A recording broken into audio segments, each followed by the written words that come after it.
my friends. I thought I would read us a story today, and then we will do a writing prompt based on that story, all right? This is one of my favorite stories. So make sure that your eyes are on the speaker, that your listening ears are actively listening, and that you are trying to follow along with what's happening in the story. Remember, it's a really good reading skill to try to make a prediction about what might happen. Today I am reading We Don't Eat Our Classmates. This is one of my favorite stories, and it's by Ryan T. Higgins.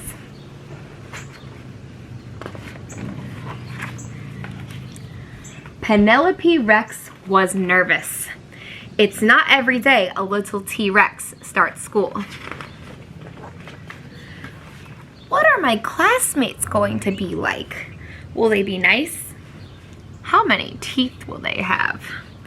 This was very important. Penelope's mom bought her a new backpack with ponies on it. Ponies were Penelope's favorite because ponies are delicious. Penelope's dad packed her a lunch of 300 tuna fish sandwiches. Is that a lunch you would pack for school? Finally, the big day came. And Penelope Rex was very surprised to find out that all of her classmates were children!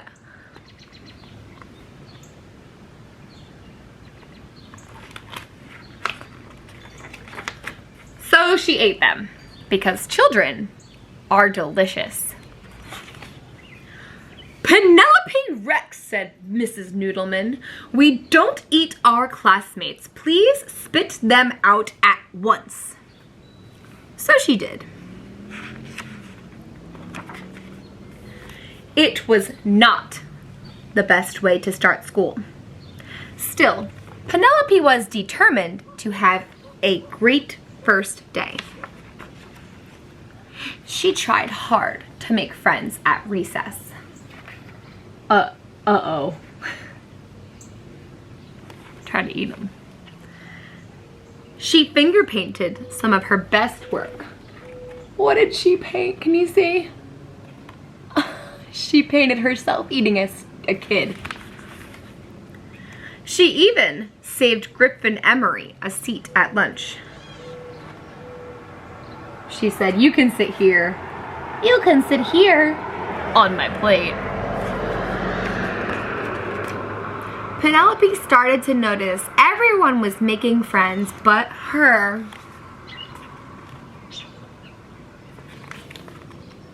It was lonely. When she got home, her dad asked about her first day of school. I didn't make any friends, Penelope cried. None of the children wanted to play with me. Penelope Rex, her father asked, did you eat your classmates? Well, maybe sort of, just a little bit.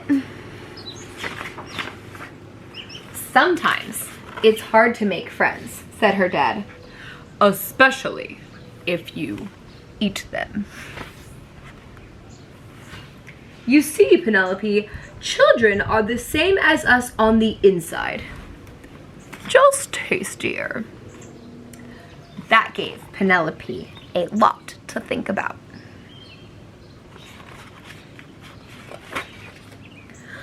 The next day, Penelope tried really hard. But poor Penelope, she could not stop herself from eating her classmates. This little girl says, Mrs. Noodleman, Penelope ate William Yamamoto again. And they were all afraid of her.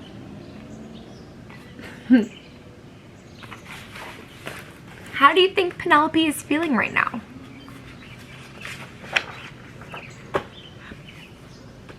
All the children were afraid of her, except Walter.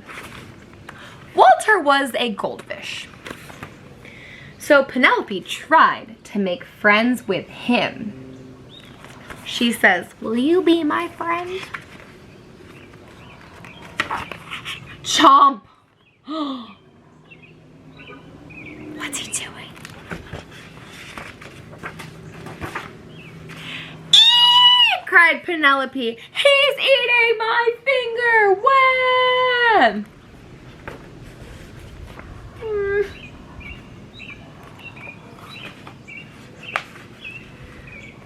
Once Penelope found out what it was like to be someone's snack, she lost her appetite for children.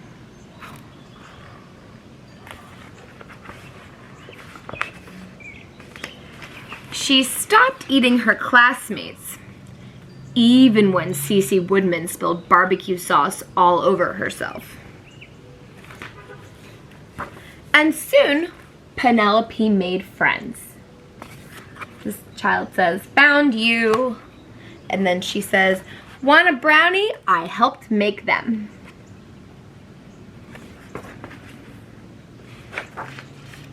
Now, even when the children look especially delicious, she peeks at Walter and remembers what it's like when someone tries to eat you.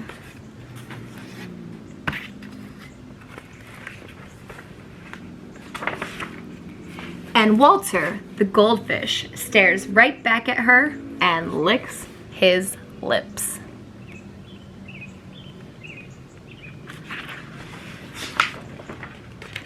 Because dinosaurs are delicious.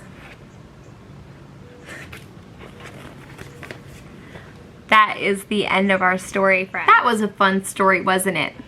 So I'm going to give students 2 choices to write about based on this story this week.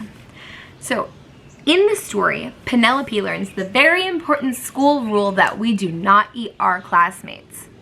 Now, school looks a little bit different right now, so for this option you have 2 choices. You can list 3 rules, either rules that are rules at school, like when we're at our building, or you can write about 3 rules that you have at home, since you're all home right now. So that's one choice. You can write about 3 rules either at school or at home. And your second choice as a writing activity for this book is you can pick one very important rule. In the story it was, we don't eat our classmates, but you can pick your own rule. You're going to write the rule and then answer the question, "I think this rule is important because," and share the reason why that rule is important.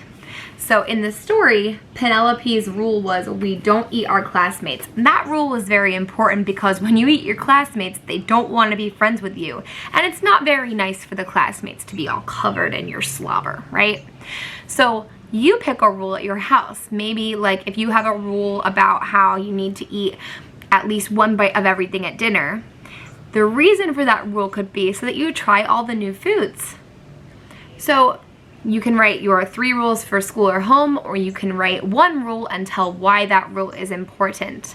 I hope you enjoy writing about this story, and I hope you enjoyed listening to my book. I've been Mrs. Johnson, and have a great week. Bye!